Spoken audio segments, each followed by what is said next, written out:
ಇದು ಒಂಥರ ಸ್ಪೆಷಲ್ ಬಾತು ಫ್ರೆಂಡ್ಸ್. ಯಾವ ಬಾತು ಅಂತ ಕೇಳ್ತೀರಾ? ಇದು ಅವಲಕ್ಕಿ ಬಾತ್ ಅಂತೇಳಿ ನಾನು ಹೊಸ ರೆಸಿಪಿ ಮಾಡಿ ತೋರಿಸ್ತಾ ಇದ್ದೀನಿ. ತುಂಬ ಚೆನ್ನಾಗಿ ಬರುತ್ತೆ, ಒಂದ್ಸಲ ಟ್ರೈ ಮಾಡಿರಿ.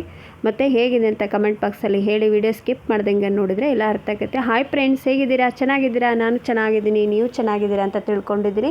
ಇವತ್ತಿನ ರೆಸಿಪಿ ಬಂದು ಅವಲಕ್ಕಿ ಬಾತ್ ಮಾಡೋದು ಅಂತ. ಅವಲಕ್ಕಿ ಬಾತ್ ಯಾವ ಥರ ಮಾಡೋದು ಮತ್ತು ಏನೇನು ಬೇಕು ಅಂತ ತೋರಿಸ್ಬಿಡ್ತೀನಿ. ಪಟ್ ಅಂತ ನೋಡ್ಕೊಂಡು ಬಂದುಬಿಡೋಣ ಫ್ರೆಂಡ್ಸ್. ನೋಡಿ ಎಷ್ಟೆಲ್ಲ ವೆರೈಟಿ ಇದೆ ಅಂತ ಕನ್ಫ್ಯೂಸ್ ಮಾಡ್ಕೊಬೇಡ್ರಿ. ಈ ಎಲ್ಲ ವೆರೈಟಿ ಹಾಕಿದರೆ ನಮ್ಮ ಅವಲಕ್ಕಿ ಬಾತಿಗೆ ಒಂದು ಕಳೆ ಬರುತ್ತೆ. ಇವಾಗ ನೋಡಿರಿ, ನಾನು ಹೆಸರುಬೇಳೆ ತೊಗೊಂಡಿದ್ದೀನಿ, ತೊಗರಿಬೇಳೆ, ಹೆಸರುಬೇಳೆ, ಹುಣಸೆಹಣ್ಣು ಮತ್ತು ಬಿಸಿಬೇಳೆ ಬಾತ್ ಪೌಡರ್ ಮತ್ತು ಒಂದು ಸ್ವಲ್ಪ ಶೇಂಗಾ ಕಾಳು, ಆಮೇಲೆ ಅವಲಕ್ಕಿ ಅಂದರೆ ದಪ್ಪ ಅವಲಕ್ಕಿ ತೊಗೋಬೇಕು ನೀವು.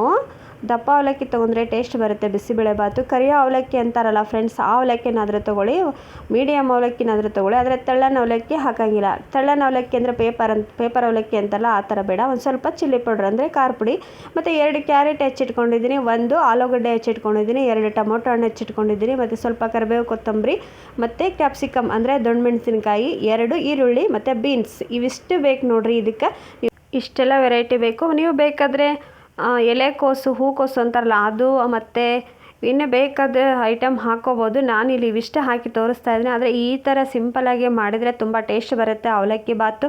ಬನ್ನಿ ಫ್ರೆಂಡ್ಸ್, ಇವಾಗ ನೋಡಿ ಅವಲಕ್ಕಿ ತೊಗೊಂಡಿದ್ದೆಲ್ಲ, ಅದಕ್ಕೆ ತೊಗರಿಬೇಳೆ ಮತ್ತು ಹೆಸರುಬೇಳೆ ಹಾಕಿ ನೀಟಾಗಿ ತೊಳೆದು ಒಂದು 10 ನಿಮಿಷ ನೆನೆ ಇಡಬೇಕು ಇದನ್ನು. ಯಾಕಂದರೆ ದಪ್ಪ ಅವಲಕ್ಕಿ ತೊಗೊಂಡಿರ್ತೀವಲ್ಲ, ನೆನೆ ಇಟ್ಟು ತೊಳೆದು ಆಮೇಲೆ ಅದನ್ನು ಬಸ್ಕೋಬೇಕು. ನೋಡಿರಿ, ಈಗ ತೊಗರಿಬೇಳೆ ಮತ್ತು ಹೆಸರುಬೇಳೆ ಅವಲಕ್ಕಿ ನೆನೆ ಹಾಕ್ತಾಯಿದ್ದೀನಿ ನೋಡಿ. ಸ್ವಲ್ಪ ಕ್ಲೀನಾಗಿ ತೊಳೆದು ನೀರು ಹಾಕಿಬಿಟ್ಟಿಟ್ರೆ 10 ನಿಮಿಷದಲ್ಲಿ ನೆಂದು ಬಿಡ್ತೈತಿ. ಹಾಗಾಗಿ ಹೇಳಾಕತ್ತೀನಿ ನೋಡಿರಿ, ತುಂಬ ಚೆನ್ನಾಗಿ ಬರ್ತೈತೆ ರೀ ಇದು ಅವಲಕ್ಕಿ ಬಾತು. ನೀವು ಒಂದ್ಸಲ ಟ್ರೈ ಮಾಡಿ ನೋಡಿ ಫ್ರೆಂಡ್ಸ್, ನೀವೇ ಹೇಳ್ತೀರಾ. ಆದರೆ ವಿಡಿಯೋ ಸ್ಕಿಪ್ ಮಾಡ್ದಂಗೆ ನೋಡಿದ್ರೆ ಎಲ್ಲ ಅರ್ಥ ಆಕತ್ರಿ.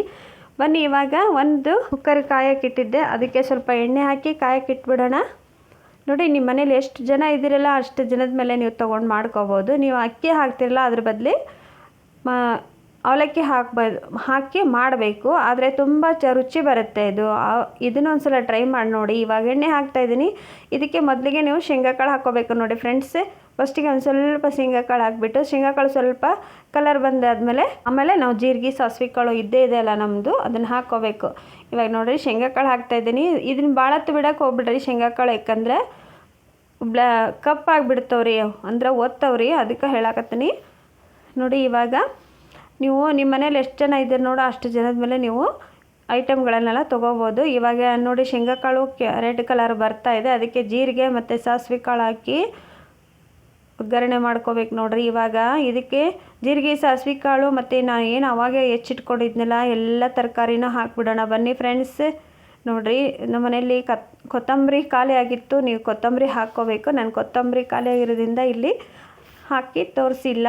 ಮೇಲ್ಗಡೆ ಹಾಕ್ಕೋಬೇಕು ಫ್ರೆಂಡ್ಸ್, ನೀವು ಇದರಲ್ಲೇ ಹಾಕೋ ಅವಶ್ಯಕತೆ ಇರಲ್ಲ. ಲಾಸ್ಟಿಗೇನೋ ಬಿಸಿಬೇಳೆ ಬಾತ್ ರೆಡಿ ಆದಮೇಲೆ ಅದಕ್ಕೆ ಹಾಕ್ಕೊಂಡು ನೀವು ಎಲ್ಲ ಕಲಸಿದ್ರೆ ಚೆನ್ನಾಗಿರುತ್ತೆ. ಇವಾಗ ನೋಡಿ, ಎಲ್ಲ ಫ್ರೈ ಮಾಡ್ಕೊತಿದ್ದೀನಿ. ಇದಕ್ಕೆ ಸ್ವಲ್ಪ ಅರಿಶಿನ ಪುಡಿ ಹಾಕಿ ಫ್ರೈ ಮಾಡ್ಕೊಂಬಿಡಿ ಫಸ್ಟಿಗೆ. ಅಂದರೆ ಟರ್ಮರಿಕ್ ಅಂತಿರಲ್ಲ, ಅದನ್ನು ಹಾಕಿ ಫ್ರೈ ಮಾಡ್ಕೊಂಬಿಡಿ.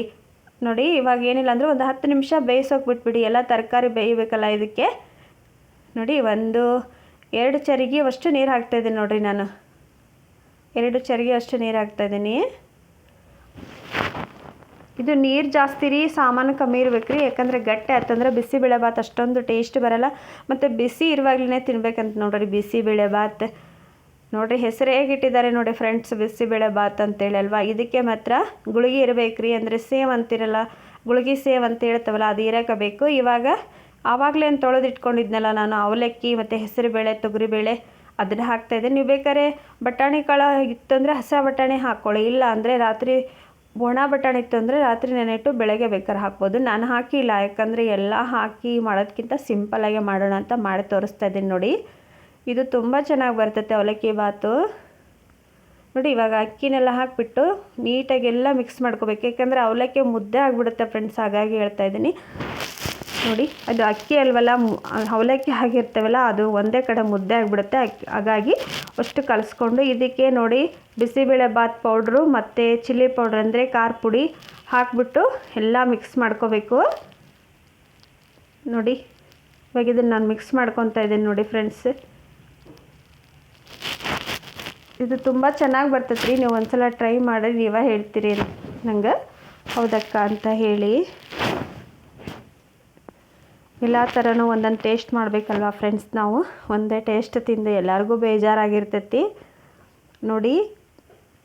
ಇದಕ್ಕೈತಲ್ರಿ ರುಚಿಗೆ ತಕ್ಕಷ್ಟು ಉಪ್ಪು ಮತ್ತು ಸ್ವಲ್ಪ ಬೆಲ್ಲ ಹಾಕ್ಕೊಂಡು ಮತ್ತು ಹುಣಸೆಹಣ್ಣಿನ ರಸನ ಹಾಕ್ತಾಯಿದ್ದೀನಿ. ನೀವು ಹುಣಸೆಹಣ್ಣಿನ ರಸ ಬೇಡ ಅನ್ನೋರು ಬೇಕಾದರೆ ನಿಂಬೆಹಣ್ಣಿನ ರಸ ಹಾಕ್ಕೊಳ್ಳಿ. ಹುಣಸೆಹಣ್ಣಿನ ರಸ ಹಾಕಿದರೆ ಟೇಸ್ಟ್ ಬರುತ್ತೆ ಫ್ರೆಂಡ್ಸ್. ನೋಡಿ ಹುಣಸೆಹಣ್ಣಿನ ರಸನೇ ಹಾಕ್ಬೇಕು ನೀವು ಇದಕ್ಕೆ. ನೋಡಿ ಇವಾಗ ನಾನು ಹುಣಸೆಹಣ್ಣಿನ ರಸ ಮತ್ತು ಉಪ್ಪು ಬೆಲ್ಲ ಹಾಕಿ ಇವಾಗ ಇನ್ನೊಂದು ಸಲ ಕಲಿಸ್ತೀನಿ ನೋಡಿ. ಇದನ್ನೆಲ್ಲ ನೀಟಾಗಿ ಆ ಕಡೆ ಈ ಕಡೆ ಎಲ್ಲ ಅವಲಕ್ಕಿ ಒಂದೇ ಕಡೆ ಆಯಿತು ಅಂದರೆ ಮುದ್ದೆ ಟೈಪ್ ಆಗಿಬಿಡುತ್ತೆ, ಒಂದೇ ಕಡೆ ಮುದ್ದೆ ಆಗಿಬಿಡುತ್ತೆ. ಹಾಗಾಗಿ ಕಲಿಸ್ಕೊತಾನೆ ನೋಡಿ. ಇವಾಗ ಇದನ್ನು ಫುಲ್ ಕಲಿಸ್ಕೊಂಡು ನೀವು 2 ವಿಷಲ್ ಹೊಡಿಸ್ಬೇಕು ಫ್ರೆಂಡ್ಸ್. ಸಾಕು 2 ವಿಷಲ್ ಹೊಡಿಸ್ರಿ, 3 ವಿಷಲ್ಗೆ ಅದು ತಳ ಹಿಡಿದ್ಬಿಡುತ್ತೆ. ಹಾಗಾಗಿ ಹೇಳ್ತಾ ಇದ್ದೀನಿ 2 ವಿಷಲ್ ಸಾಕು. ಇವಾಗ ಕುಕ್ಕರ್ ಕ್ಲೋಸ್ ಮಾಡಿಬಿಟ್ಟು ಇಟ್ಬಿಡೋಣ. 2 ವಿಷಲ್ ಹೊಡೆಸಿದ್ರೆ ಸಾಕು. ಭಾಳ ಅಂದರೆ ಭಾಳ ಟೇಸ್ಟ್ ಬರ್ತೈತೆ ರೀ ಇದು ಬಿಸಿಬೇಳೆಬಾತು. ಅಕ್ಕಿ ಹಾಕಿ ಮಾಡ್ತೀವಲ್ಲ ಆ ಟೇಸ್ಟ್ಗಿಂತ ಈ ಟೇಸ್ಟ್ ಚೆನ್ನಾಗಿರ್ತೈತಿ. ನೀವೇ ನೋಡ್ತಿರ್ಬೇಕಾರೆ ಹೇಳ್ತೀರಿ ನಂಗೆ. ಬನ್ನಿ ನೋಡಿರಿ. ಗುಳ್ಗಿ ನಾನು ಮನೆಗೆ ಮಾಡಿದ್ದೆ ನೋಡಿರಿ. ಗುಳ್ಗಿ ಮನೆಗೆ ರೆಡಿ ಮಾಡಿದ್ದೆ. ಮತ್ತು ಇದಕ್ಕೆ ದಾಣಿ ಅಂತಲೂ ಕರೀತಾರೆ. ನಮ್ಮ ಮನೆಯಲ್ಲಿ ಬಿಸಿಬೇಳೆಬಾತ್ ಮಾಡಿದರೆ ಇವೆರಡು ಇರಾಕಬೇಕು. ನೀವು ಬೇಕಾದ್ರೆ ಕೊತ್ತಂಬರಿ ಇತ್ತಂದರೆ ಮನೆಯಲ್ಲೇ ಡೆಕೋರೇಷನ್ ಮಾಡಿ ಮೇಲ್ಗಡೆ. ನನ್ನ ಕಡೆ ಕೊತ್ತಂಬರಿ ಖಾಲಿ ಆಗಿತ್ತು ಫ್ರೆಂಡ್ಸ್, ಕೊತ್ತಂಬರಿ ಇರಲಿಲ್ಲ. ಹಾಗಾಗಿ ನಾನು ಹಾಕಿ ತೋರಿಸಿಲ್ಲ. ತುಂಬ ಸಿಂಪಲ್ಲಾಗಿ ಮತ್ತು ಈಸಿಯಾಗಿ ಬೇಗ ಮಾಡುವಂತಹ ಅವಲಕ್ಕಿ ಬಾತ್ ರೆಸಿಪಿ ತಿಳಿಸ್ಕೊಟ್ಟಿದ್ದೀನಿ. ನಿಮಗೆ ವಿಡಿಯೋ ಇಷ್ಟ ಆದರೆ ಲೈಕ್ ಮಾಡಿ, ಮತ್ತು ಏನಾದರೂ ವಿಡಿಯೋದಾಗ ತಪ್ಪಿದ್ರೆ ಕ್ಷಮಿಸ್ರಿ ಅಂತಲೂ ನಿಮ್ಮ ಹತ್ರ ಕೇಳ್ಕೊತೀನಿ ರೀ. ಮತ್ತೆ ನಾಳೆ ಸಿಗ್ತೀನಿ ಫ್ರೆಂಡ್ಸ್. ಬಾಯ್.